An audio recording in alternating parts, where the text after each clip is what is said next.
everyone. I'm about to read to you the second story in our ckla review. It's called The Girl with the Red Slippers. Now, I had some technical difficulties earlier if you tried to watch the video. So hopefully this time we'll get everything straightened out and you'll be able to enjoy the story with the pictures. So before we begin, I want to start with a map of where our story is taking place. Our story, The Girl with the Red Slippers, takes place in ancient Egypt. So this is happening a long time ago, very, very far away. So let's take a look at a map and see where this is happening. Now, this lovely large map shows us the ancient world and the countries of Egypt, Africa, Arabia, and Greece. Now, our story is taking place in this area, and part of our story will actually take place in this ancient city, Memphis. Up here is the country Greece. That is where our main character is from. And you're going to find out how she comes from Greece to Egypt and how she becomes part of our story. So let's begin The Girl with the Red Slippers.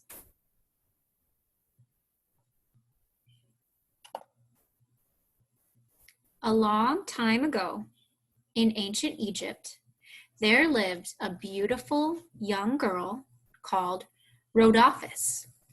Rhodophis was a slave. She had been born in Greece, but had been kidnapped by pirates.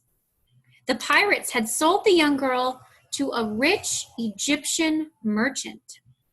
Rhodophis now worked as a servant in his house. Because Rhodophis was from another land, she did not look like the other servants or her master. Whereas they had dark hair and dark eyes, she had golden curls and green eyes.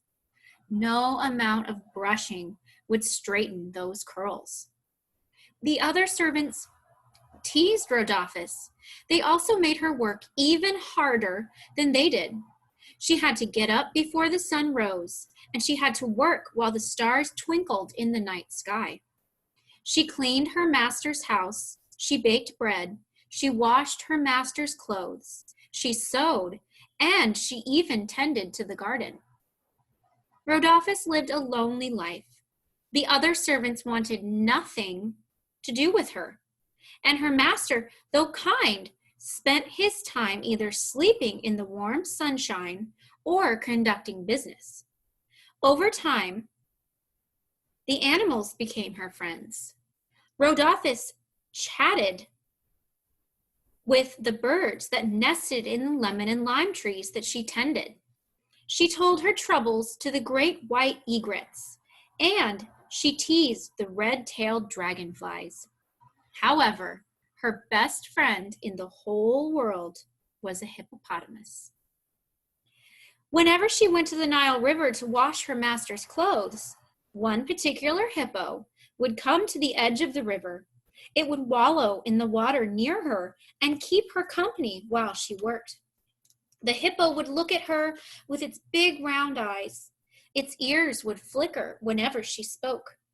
Sometimes they would play together. Rhodophis would splash water in the hippo's direction. The hippo would sink down under the water and then reappear close by. One day, while picking lemons from the lemon trees in the garden, Rhodophis heard music coming from her master's house. She placed her basket on the ground and began to dance to the music. She moved gracefully like a ballerina. Rhodophis danced in the warm sunshine. As she danced, her master woke up from a long nap. As he stretched and yawned, he looked around the garden. He spotted Rhodophis dancing to the music. Rhodophis moved so elegantly that her master watched her for quite some time. After a while, he thought to himself that this beautiful young girl who danced like a butterfly deserved some elegant shoes to adorn her feet. The next day he went to his own shoemaker and asked him to make a pair of silk red dancing slippers. The soles of the slippers were to be made of the very finest leather. Several days later, the shoes arrived, and Rodolphus's master presented them to her as a gift. Rodolphus was speechless. Rodolphus loved her slippers. The other servants were jealous that she had been given such an exquisite gift. They treated her even more horribly than before. This made Rodolphus very sad. Whenever she could, she would cautiously sneak off into the garden, put on her red slippers, and dance. Quite often, she danced at night beneath the sparkling stars when everyone else was asleep.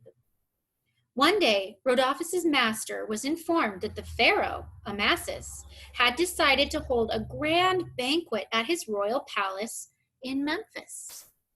All of his subjects were invited, even the servants. Rodolphus was so excited. However, she quickly learned that the other servants had no intention of letting her go.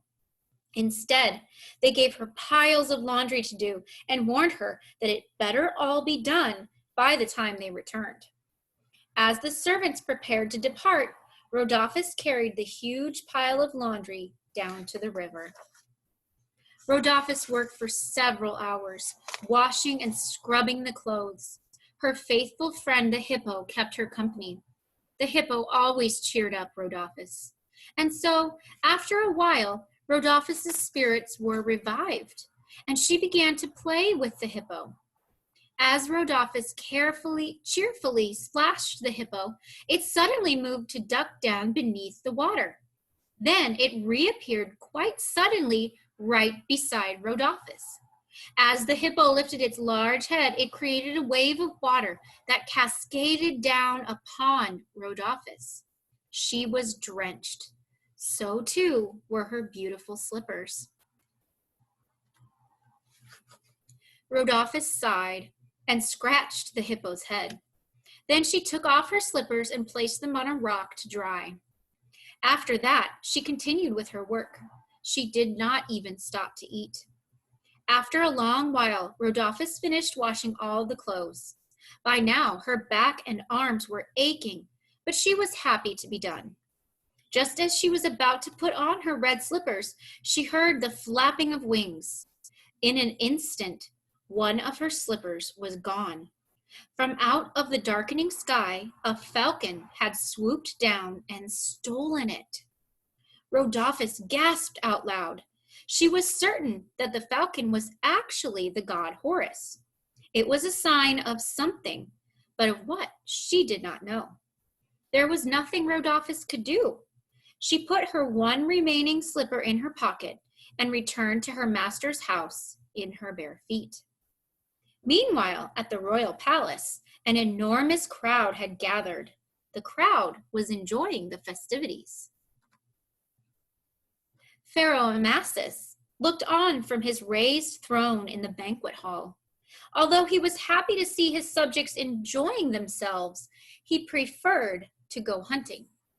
As Amasis did not have a wife or children, he spent most of his spare time hunting with his friends. As the day wore on, Amasis grew restless. He was just about to sneak away from the banquet when a great falcon swooped down and dropped a small red slipper at his feet.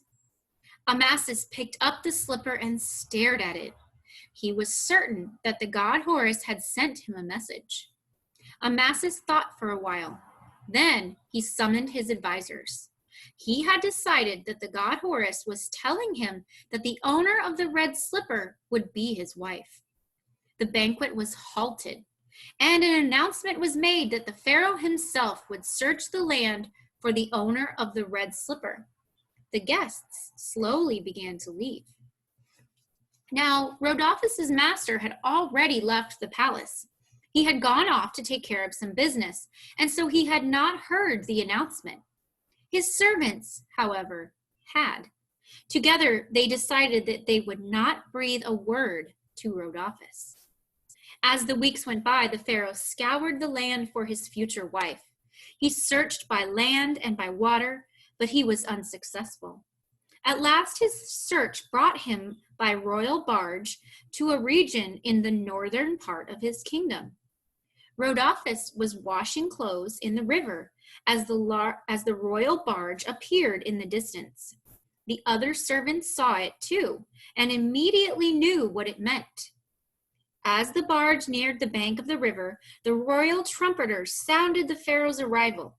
Immediately, the servants ordered Rhodopis to hide herself in the reeds.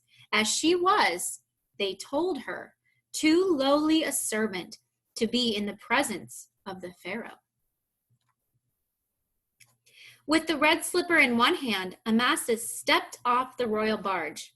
Upon seeing the slipper, the female servants elbowed each other out of the way, all wanting to be the first to try it on. As this was happening, Rhodopis peeked out from the reeds. She wanted to see the Pharaoh's face. As she peeked out, Amasis spotted her. He stared at the beautiful girl for several moments, and Rhodopis' heart skipped a beat. Amasis asked Rhodopis to step forward, and then he placed her tiny foot inside the red slipper. As he did so, it was clear to all that she was the owner of the slipper.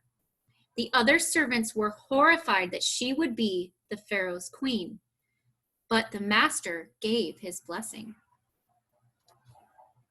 Together, Amasis and Rhodopis sailed away on the royal barge, with its purple sails fluttering in the gentle breeze that blew across the Nile River. Behind the barge swam Rhodopis' best friend and honored wedding guest. And that's the end of our story. Now, I hope you enjoyed it as much as I did. If you watched our first story, Cinderella, I want you to think about the similarities and differences between this story and Cinderella. Now, obviously, there's some attitudes that are the same. Cinderella and Rhodopis are both treated in a very specific way for silly reasons. I would like you to think about what's the same and what's different between the girl with the red slipper and Cinderella. I hope to see you next time when we read some more stories and learn about people, places, and wonderful things in our world. Till next time, bye-bye.